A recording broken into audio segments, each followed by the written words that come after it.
What's up? This is Trey with Vertical Jump Prime, and this is Q&A with Trey, number 2. Let's get right into it. First question, what are the best camps to try out to get a professional contract overseas? All right, so first thing, this question was sent in by someone, but they did not give me a name, so I could not address them. So that's why, it says anonymous. So any question you see that says anonymous, it's because a person that sent me the question didn't, give me a name to address them by. This particular question right here, if you look on my, my Vertical Jump Prime channel, you'll see that I don't really have too many videos that talk about, going overseas and getting contracts and stuff like that, because that's not something I actually got, into or have experience with. I have not played professional basketball overseas, and I don't know what camps or tryouts would help you do that. My goal when I was playing basketball was always to play in the NBA. I wasn't settling to play overseas. Playing overseas is a great opportunity, so I'm not, saying there's anything wrong with that, but personally, my goal was to play in the NBA.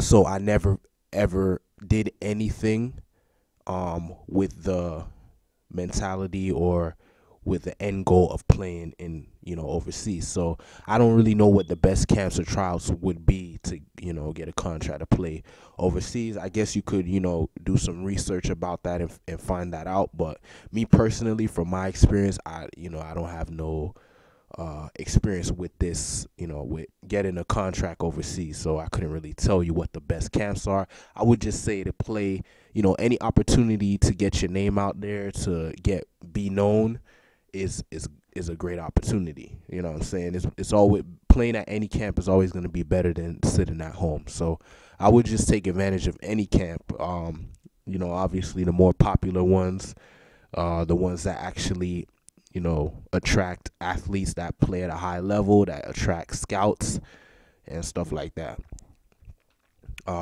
Next question, how old are you when you had your first dunk? From Stephen Gabriel Madrana. I was 16 years old. I was going into my sophomore year. I was on summer vacation. I was doing some, exercises, body weight exercises and some plyometrics. Basically the stuff you see in the Vertical Jump Prime ebook. That's basically what I was doing. And I was about 5'11", 6 foot. And, I got my vertical jump high enough to where I was able to dunk consistently at the age of 16. All right, I threw down a regular one-handed dunk. I think I tried the two-handed dunk. I started, throwing down the two-handed dunk, and then eventually I was able to throw down, semi-tomahawks. So I was able to cock the basketball a little bit, cock it back a little bit, and then throw it down, powerfully. So, I had my time when I was, throwing down the dunks. So it's a great thing, what I'm saying? If you're working towards dunking the basketball, do not give up, because, that first dunk, there's nothing like throwing down your first dunk, what I'm saying? Great feeling. Next question, what finger is better for release, middle or pointer? From Franco Sorrentino. All right, so this question, whatever, for me personally, whatever finger is better for release, whichever one puts the basketball in the hoop with the highest percentage. All right, so if you want to go ahead and test this out, go ahead and test it out. Shoot 100 shots with your releasing with your middle finger, and then shoot 100 shots releasing with your pointer finger, and see which one allows you to shoot a higher percentage. All right, and whichever one does that, go with that. Just continue to do that. You know what I'm saying? I don't me personally, I don't even know what finger I release with. I just shoot the basketball, and I make adjustments. I don't make too many adjustments, because anytime, this is my opinion, anytime you're not making a high percent of your shots, you're just not practicing enough. I don't necessarily make adjustments to my shot unless, somebody points out, hey, you could do this or do that to improve your shot. Like somebody I actually admire or respect, that I knows what they're talking about, then I might make an adjustment. But personally, I've seen people with ugly shots, that don't follow any of the the stuff that you're supposed to follow to shoot a high percentage, and they still make their jump shots. And it really just comes down to practice and talent. You know what I'm saying? If you're talented, you go with your talent. If you're not that talented, then you got to practice. You know what I'm saying? Um, whether you're talented or not, I recommend practicing. But you know what I'm saying, if you're not a talented shooter, you're gonna have to obviously practice more than the other guy. But as far as what finger you use to release, I don't think it really uh it's that big of a deal. But you could test that out and see what happens. But me personally, whatever works, don't fix it. Whatever's not broken, don't fix it. Is wearing ankle weight vest good to wear most of the day to increase vertical? From anonymous. Ankle weighted vest. I wouldn't do it. I don't know anybody who's gotten any great results from using ankle weights and ankle vests and stuff like that. So I don't do it. I never had a coach tell me to go and invest my money in any ankle weights or anything like that. So I just assume they're not all that necessary. I guess you know everybody everybody's different. What may work for you may not work for me. What may work for me may not work for you. So you could go and try it, but personally, if you want my opinion, no, I wouldn't do it. I would stay away from ankle weights and weighted vests, because I've heard some weird stories about them too. People that got injuries from using them and stuff like that. And I've seen people that have used them and haven't really got any significant results from using them. So I just would stay away from ankle weights and weighted vests, unless somebody that you respect and admire tells you, hey, I recommend this. Then you could give it a try. But honestly, not me. You know what I'm saying? I wouldn't do it. Next question: how to dunk easier if I can't palm the ball. I have a section on that in the free Vertical Jump Prime ebook. I basically say you can buy powder to help with your grip. So you can grip the basketball better. You can try to palm the basketball, across the seams of the basketball. And the last tip, what was the last tip? The last tip I have in the the last tip is to do push-ups with your fingertips. All right, so this regular push-ups, except you do them with your fingertips. What you're doing is you're strengthening your hands, and this will help you, grip the basketball better. You just do, maybe 20 push-ups per day, and your hands will get stronger, and therefore you'll be able to grip the basketball better. You could also cuff the basketball, but that's not very effective unless you can jump really high. So it all depends on how high you can jump. But the main thing you want to do is just continue to increase your vertical. You know what I'm saying? Once you jump, high enough, it won't even matter whether you can palm the ball or not. You got players like, small players like Spud Webb, Nate Robinson, Steve Francis, Baron Davis. These dudes are small players, compared to how tall basketball players are, the average basketball player. But they can still dunk regardless of not being able to palm the ball or not, because they can jump really high. So what I'm saying, you could use the tips I gave you, or you can just continue to increase your vertical jump, and then it will be a lot easier to dunk the basketball regardless if you can palm it or not. How can I determine what my own weaknesses are in jumping, etc.? Quad strength, form, etc. Best thing you could do is ask somebody. So somebody that knows about basketball, maybe like a coach or a trusted friend. Say, hey, can you look at my vertical jump form? Tell me if it's what I could work on. What I'm saying, what looks right, what looks wrong. As far as quad strength and leg strength and stuff like that, you would just have to work out, start training on a consistent basis, and then, based on how you're able to do, how you're doing in your workouts, you can kind of determine what your weaknesses are. You know what I'm saying? If you're struggling to do 50 squats per day, then you probably have some weaknesses in your lower body strength. You know what I'm saying? Maybe you need to, work out, a little bit harder, what I'm saying, get in better shape. Um yeah, so like the basically what I'm saying, like you should be able to do like the basic uh body weight exercises. So, do the squats, do the push-ups, do the sit-ups, what I'm saying? Do that every day. If you're not able to do at least 50 of each, so if you're not able to do 50 squats, 50 push-ups, 50 sit-ups, then you probably have some weaknesses that you need to work on. You know what I'm saying? The average athlete is able to do that. You know what I'm saying? They're able to crank out 50 push-ups.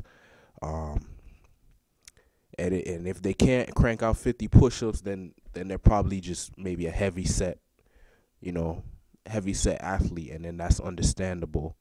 You know what I'm saying? But me personally, I'm able to do 100 push-ups, 100 squats, and 100 sit-ups. All right, so if you want to do what I do, then there you go. You know what I'm saying? Keep exercising until you can do 100 push-ups, 100 sit-ups, 100 squats. So that, and then you'll find your weaknesses while you're working out. You know what I'm saying?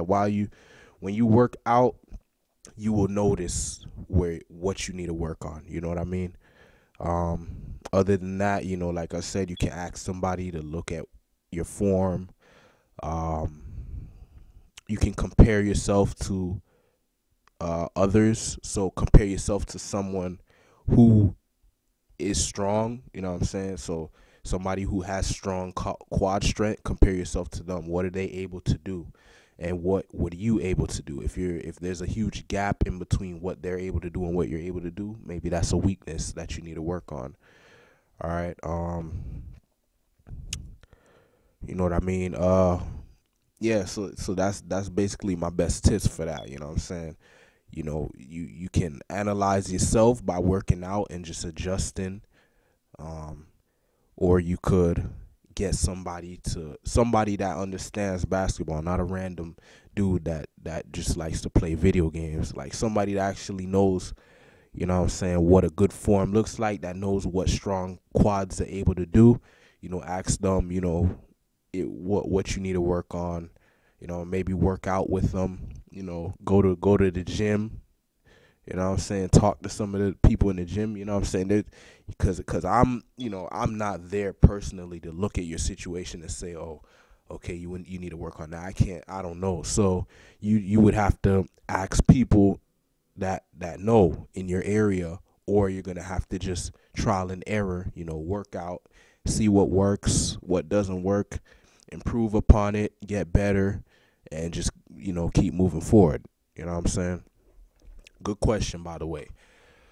How can I increase my shooting range? I would say that I'm a decently accurate, just a foot within the 3-point line, but when I take a shot behind the 3-point line, I miss short. Just for information, I use a pro shot system and implement the mechanics into my shot.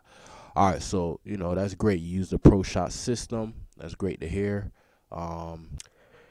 Basically, you increase your shooting range by, well, in my opinion, decently accurate is not good enough. Okay, you want to be great. So I would focus on becoming great at shooting a foot within the 3-point line. Then you move on to shooting behind the 3-point line. I mean, you want to practice shooting in all areas of, you want to practice your mid-range, your 3-point shot. But, if you're not shooting a high percentage inside the 3-point line, then you don't need to be putting too much focus on shooting outside the 3-point line. So basically, it's kind of like the old saying, you got to crawl before you walk. So you don't want to focus too much on increasing your range if you're not even shooting that well in your range. You know what I mean? So, you want to get from decently accurate to great. So, then you take that confidence that you have with your mid range, and then you apply it to your 3-point line. So automatically, when you become a great mid range shooter, you'll automatically become a better 3-point shooter. And then once you start to focus on your 3-point shooting, then you could become a great 3-point shooter. Then you move the range even further. Okay, you start shooting, deep 3-point shooters, deep 3-point shots. So you just wanna start by, going from decently accurate to great. All right. So I wouldn't even put too much focus on, you know, expanding your range right now, because I wouldn't be satisfied with decently accurate. You know what I'm saying? I would focus on turning that decently accurate into great, and then focusing on moving behind the 3 point line. All right. So, you have a normal problem, you know what I'm saying? You just, you just, you're going to get better within time. You know what I'm saying? There's nothing I can tell you to do right now that's going to turn you into a great 3 point shooter. You just have to practice. You know what I'm saying? Keep shooting. I don't know how many shots you're shooting per day, but, I recommend shooting as many shots as it takes to make 100 shots per day. You know what I'm saying? So, you know, you shouldn't be going to sleep at night unless you've made 100 shots per day. And what comes with that is confidence. All right. It's all about confidence. It's all about muscle memory, repetition. Um, and that's what it's about. Next question. After you have increased your vertical to the point you start dunking, how would one feel movement wise around the court, ball handling, cutting, getting open, creating space, etc.? KB Titan 24. Good question. Basically, this what happens after you start increasing your vertical to the point where you start dunking, you get a newfound confidence. It's kind of like going to the next level in a video game, or you bring with you a new found confidence. It's kind of like after you, it's like after beating the boss in a video game. Like after you beat the boss, you feel more confident, like you're ready for the next journey. You know what I'm saying? And that's how you feel when you throw down your first dunk, and then you move on. After you throw down that dunk, now you feel like, oh, I'm on another level now. You know what I'm saying? And you feel it translates in your game. All right, your ball handling might feel a little bit tighter. Um, you just feel more athletic. When you cut, you just enjoy the game of basketball more. You have more fun.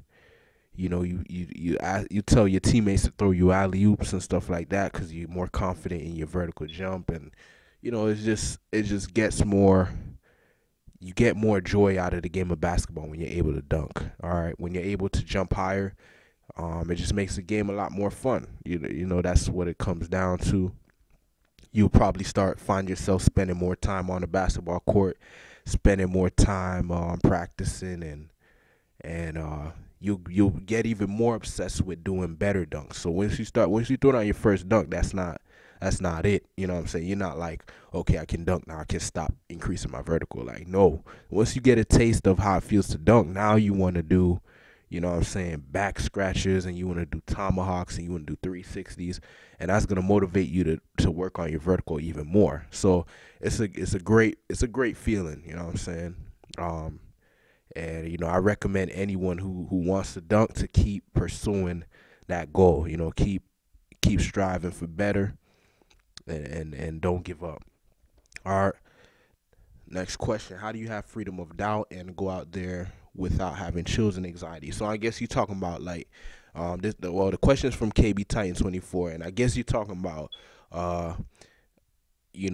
when you get in the game, like how do you feel comfortable in the game? How do you feel at ease, and just have just be confident, and that's basically that comes from preparation. So the more you prepare, the more confident you'll be. All right, and the way how basketball is, even when you're prepared, there's still things that you can't prepare for. You know what I'm saying? So it's better to be prepared than to not be prepared. So what do I mean by prepared?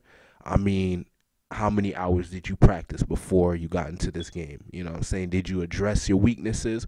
Okay, you know when you know what you have problems with in the game. Like if you're someone who has problems with turnovers, your ball handling isn't tight, then you need to address that outside of the game. Like you need to spend hours working on your ball handling. If your shot is not, you don't drain your shots in the game, you need to spend more time practicing your shot outside of the game. All right, however many hours you dedicate into practice, double that or even triple it. I know it sounds, it sounds aggressive, but you got to get aggressive. You got to take control of the situation. If you don't take control of the situation will control you. All right. So confidence just comes from repetition. It comes from doing something over and over again until it becomes a part of you. Um, you know what? So, just keep practicing. You know what I'm saying? I say that all the time, practice, practice, because that's what it is. Like, confidence comes from practicing. All right. And confidence comes from practice. So, you know, you have a freedom of doubt. So freedom of doubt, I don't know if it's possible to really become free of doubt, because it's just like a human trait. Like, we all doubt ourselves. Even when you can, play at a high level, you still have doubts. You know what I'm saying? You still have but it's not the same doubts that somebody else might have. So some people doubt themselves more than others. Um, but like I said, if you don't like that feeling, if you don't like to be anxious and nervous, then just be prepared. Okay, make your goal to be the best, and then put in the work that is required to be the best. And what type of work is required. You may not have committed to it yet, but you know that you need to be spending hours practicing all the time. That's the answer to your problem. You know what I'm saying? And that's what you got to do. So, you know what I'm saying? You want to be more comfortable. You got to, basically, to be more comfortable, you have to put yourself in more uncomfortable situations. It's uncomfortable to practice for 4 hours or more per day. It's uncomfortable to get up earlier. It's uncomfortable to do boring drills, boring fundamental drills and stuff like that. But doing those uncomfortable things will make the game so much more comfortable. Basically, make your practice harder than the game. You know what I'm saying? Make it harder than the game. When you get in the game, it'll be too easy. You know what I'm saying? That's the trick. That's what the great players do. They make practice so difficult, so hard, that when they get in the game, it's like a piece of cake. And that's what you got to do. All right, good question. All right, so that's all the questions for this Q&A. If you have any more questions, feel free to leave a comment below or email me. And if you email me, make sure you leave your name so I know who it is, so I can address you properly. And make sure to click the links in the description and grab your free gifts, the free Vertical Jump Prime ebook, or the Elite Training Secrets report if you haven't grabbed them already. Thanks for watching. Be on the lookout for my new workout plan. Ball handling workout plan is called Beast Mode Handles. It's coming soon. It's gonna be about $9. So what I'm saying, it's not gonna be expensive. It's gonna be affordable. Anybody who wants to take their ball handling to the next level, look out. All right, thanks for watching this video. Peace.